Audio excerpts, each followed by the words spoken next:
There's two new trends emerging in the labor market. It has to do with job openings and the rate of layoffs. While it may not be obvious at first glance, digging below the surface, the data is quite revealing. Of course, we're referring to the JOLTS, that's a job openings and labor turnover survey released earlier today. It shows us a number of different metrics, including declining job openings. And we can see here, this is, by the way, reported in thousands. We've seen a steady decline over the past year. This represents the second lowest low that we've seen in the past 12 months. There's less job openings almost than any other time this year. We also see declining hires. Well, the number of people being hired, it's not at the low of the year, but the trend overall is declining.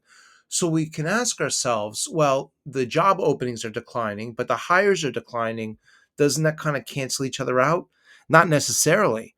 We'll take a look at the hires as a percentage of job openings. So we can see over here, this is the percentage of hires as a percentage of job openings. Now, what this shows us is that, first of all, we're moving to the upside. So it's either showing us that the number of hires is rising more than the number of job openings, which we know is not the case because both hires and job openings are declining. So what this is showing us is that the rate of job openings is declining faster than the hires. Even though there's less hiring, there's even less job openings.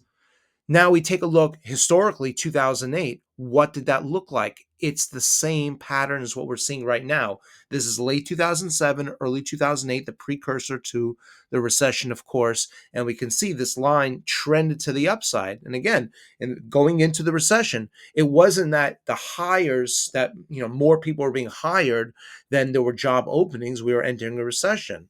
It's rather showing us that while the hirings were declining, the job openings were declining faster. Now, again, we can see left-hand side, 2008, right-hand side, that's where we are now. It's the same pattern that's emerging. Well, we have other metrics to discuss also. We have a declining rate of quits. Less people are quitting their jobs. We can see, again, reported in thousands, the number of people quitting their job over the past year is declining. We're at the third lowest low, so to speak. It's not the lowest level that we've seen over the past year, but over the long term, it is moving lower. We have rising layoffs and discharges. Now, just to be clear, these are not people that are quitting their job. They're people that are either being laid off or discharged, fired. They're being asked to leave against their will, so to speak. And what we can see over here is this rate is rising over the past year. So the number of people leaving a job non-voluntarily, they're either being laid off or being fired, that is rising. Well, let's combine the two metrics together. So we have the number of people quitting their jobs divided by the quits plus layoffs. In other words, we want to figure out how many people are leaving their job voluntarily, they're quitting, as a divided by all the people leaving their jobs under any circumstances. And this is what the level looks like. It's declining over time. The number of people quitting voluntarily as a percentage of all people leaving their jobs is declining. There's less people leaving their jobs voluntarily. There's more people leaving their jobs due to unfortunate circumstances. Again, go back to 2008. It's the same pattern we saw. Late '07, early '08, entering the recession, it wasn't the fact that people were quitting their jobs, is that they were being asked to leave, really against their wishes, meaning we're coming into a recession, firms start to lay off.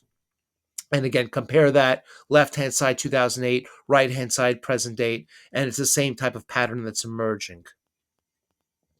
This week, by the way, this is not the only employment data we have. ADP employment, and then of course, that's on Wednesday. And then on Friday, we have the really big unemployment rate, non-farm payroll number that certainly is going to play a very big part in the Fed funds futures and the bond market and some of the other metrics that we've been watching closely.